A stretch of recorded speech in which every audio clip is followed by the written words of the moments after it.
Okay, boys and girls, we're going to read a little bit more of the one and only Ivan. Um, it is on page 148, A New Beginning. I don't see Mac for 2 days. When he returns, he doesn't talk about Stella. Mac says he is anxious to teach Ruby some tricks. He says the billboard is bringing in more visitors. He says it's time for a new beginning. All afternoon and into the evening, Mac works with Ruby. Ruby's feet are looped with rope so that she cannot run. A heavy chain hangs off her neck. Mac shows her Stella's ball, her pedestal, her stool. He introduces her to Snickers. When Ruby obeys, Mac gives her a cube of sugar or a bit of dry apple. When she doesn't, he yells and kicks at the sawdust. When George and Julia arrive, Mac is still training Ruby. Julia sits on a bench and watches them. She draws a little, but mostly she keeps her eyes on Ruby. Bob watches too. He's hiding in the corner of my domain under night tag. It's raining outside, and Bob does not like damp feet. Ruby trudges behind Mac, her head drooping. Endlessly, they circle the ring. Sometimes Mac slaps her flank with his hand. Suddenly, Ruby jerks to a stop. Mac pulls the chain hard, but Ruby refuses to move. Come on, Ruby, Mac is almost pleading. What is your problem?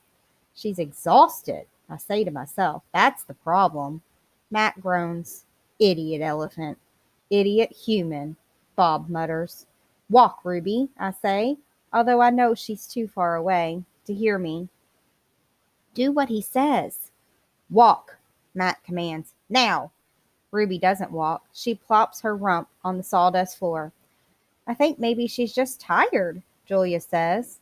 Mac wipes his forehead with the back of his arm. Yeah, I know. We're all tired. He pushes Ruby with the heel of his boot. She ignores him. George looks over from the food court where he is wiping off tables. Mac, he yells, maybe you should call it a day. I'll close up. Mac yanks on Ruby's chain. She's as anchored as a tree trunk. He pulls hard and falls to his knees. That does it, Mac says. He brushes sawdust off his jeans. I am through playing around. Mac stomps off to his office. When he returns, he is carrying a long stick. The gleaming hook on its end is almost beautiful, like a silver moon. It's a claw stick. Mac pokes Ruby with the sharp point, not hard, just a touch. I can tell he wants her to see how much it can hurt. I growl low in my throat. Ruby doesn't budge. She is a gray, unmoving boulder. She closes her eyes, and for a moment I wonder if she might have fallen asleep. I'm warning you, Mac says. He breathes out. He stares at the ceiling. Ruby makes a huffing sound. Fine, Mac says. You want to play it that way? He draws back the claw stick. No, Julia cries. I'm not going to hurt her, Mac says. I'm just going to get her attention. Bob snarls. Mac swings. The hook slices the air just a few inches above Ruby's head. See why you don't want to mess with me? Mac says. He draws back the claw stick again. Now move. Ruby jerks her head, flinging her trunk towards Mac. She makes a sound that sends the sawdust scattering. It makes my glass shiver. It is the most beautiful mad I have ever heard. Ruby's trunk slaps into Mac. I don't see exactly where she strikes him. Somewhere below his stomach, I think. And I know he must be uncomfortable because Mac drops the claw stick and falls down on the ground and curls into a ball and howls like a baby. Direct hit, Bob says.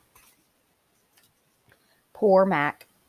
Mac groans. He stumbles to his feet and hobbles off towards his office. Ruby watches him leave. I can't read her expression. Is she afraid, relieved, proud?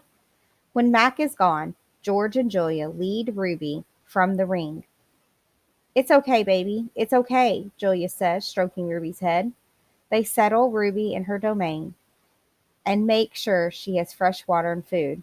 Before long, Ruby's dozing. Dad, Julia asks as George locks Ruby's iron door. Do you think Mac would ever hurt Ruby? I don't think so, Jules, George says. At least I hope not. Maybe we could call someone. George scratches his chin. I wish I could help Ruby. but I don't know how. I mean, who would I call? The elephant cops? Besides, George looks down. I need this job, Jules. We need this job. Your mom, the doctor bills. He kisses the top of Julia's head. Back to work, you and me both. Julia sighs and reaches for her backpack. She removes a piece of paper, a bottle of water, and a small metal box. Homework first, George says, wagging a finger. Then you can paint. It's for art class, Julia explains. We're doing watercolors. I'm going to paint Ruby. George smiles. All right then, just don't forget your spelling. Dad, Julia asks again, did you see Mac's face when Ruby hit him? George nods. Yes, he says solemnly, I did. He shakes his head. Poor Mac. He turns away, and only then do I hear him laughing. Colors. Julia opens the metal box. I see a row of little squares. Green, blue, red, black, yellow, purple, orange. The colors seem to glow. She pulls out a brush with a thin tuffet of a tail at its end. She dips the brush into water and wets the paper, then taps at the red square. When the brush meets the damp paper, pink petals of color unfurl like morning flowers. I can't take my eyes off that magical brush. For a moment, I'm not thinking about Ruby and Mac and the claw stick and Stella. Almost.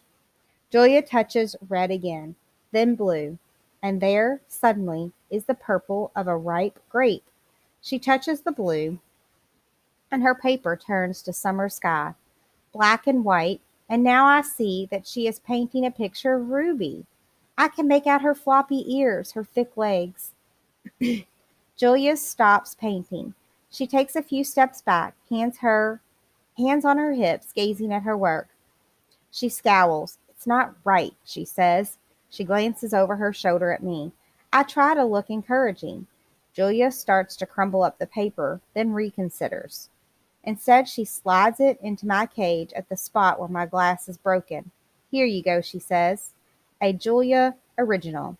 That'll be worth millions one day. Gingerly, I pick up the paper. I do not eat a single bite of it. Oh, hey, I almost forgot. Julia runs to her backpack. She pulls out 3 plastic jars, one yellow, one blue, one red. She opens the jars, and an odd, not food smell hits my nose. Julia pushes the jars one by one through the opening. Then she slides some paper through. These are called finger paints, she says. My aunt gave them to me. But really, I'm too old for finger painting. I stick a finger into the red jar. The paint is thick as mud. It's cool and smooth, like bananas underfoot. I pop my finger into my mouth. It's not exactly ripe mango, but it's not bad. Julia laughs. You don't eat it. You paint with it. She grabs a piece of paper and presses her finger on it. See? Like this. I place my finger on a piece of paper. I lift it, and a red mark is there. I get a bigger glob from the pot and slap my hand down on the page. When I pull my hand off the paper, its red twin stays behind. This isn't like the ghostly handprint on my glass, the ones my visitors leave behind. This handprint can't be so easily wiped away. And that's where we're going to stop for today.